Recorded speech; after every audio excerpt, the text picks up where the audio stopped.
How's it going, everyone? Doc here with Eyes Wide Shot Gaming, and today we're going to take a look at my top 2 tank builds that are apocalypse worthy. Don't forget to subscribe and join us on our adventure of pixels and polygons, learning new tips every day and staying informed on what's going on within our world of gaming. Let's take the dive and splash right into our first tank build.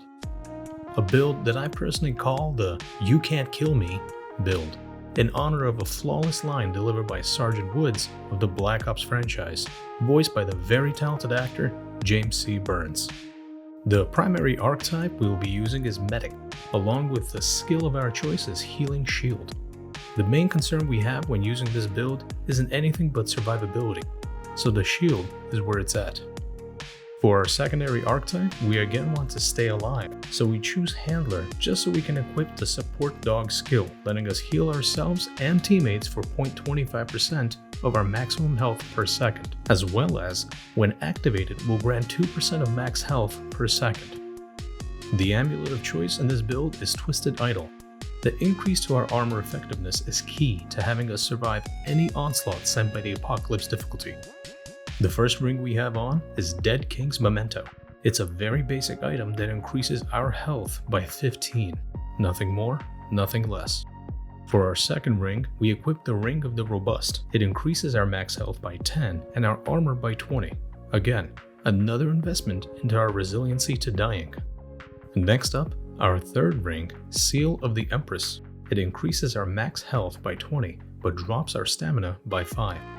Judging on the fact that we are running a full Leto set, we don't really worry about the lack of stamina since tanks aren't designed to be agile.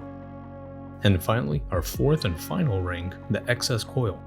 Since we are relying on shields just as much as our high health and armor, this ring will further enhance our shield by 25% when we use a skill, letting us eat up that much more damage. Let's take a look into our weapons. The secondary weapon we opt for is Sorrow Handgun. Its mod Eulogy is the sole reason for that choice, a mod that further increases our refusal to go down. For the melee weapon I chose is Spectral Blade, but as I've said before, this is more of an aesthetics question than practicality, so pick whichever one you wish. Now our primary weapon. In this scenario, we go for Black Maw AR-47 long gun, equipped with it the Healing Shot mod, letting us heal ourselves and teammates in a sticky situation, as well as the Mutator Spirit Healer. Just another drop into our bucket of health regen. The relic art that I think is best for this build is the Shielded Heart, along with it, shield effectiveness, health, and health effectiveness. As you can see, this brings our health to a solid 230, stamina at 95, and armor at 371.5. Neat. Our traits also can take credit for this hulking amalgamation of stoutness, main 3 to focus on being Vigor, Fortify, and Barkskin. Our second build here is a tank just the same, but for this build, I wanted something a little more unique.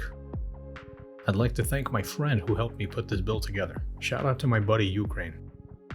We begin with our primary archetype Engineer, equipped with it the Heavy Weapon Vulcan skill. This skill will be a solid benefit to not just our damage output, but also our survivability as a whole. The second archetype is Ritualist. Attached with Ritualist, we have the Death Wish skill.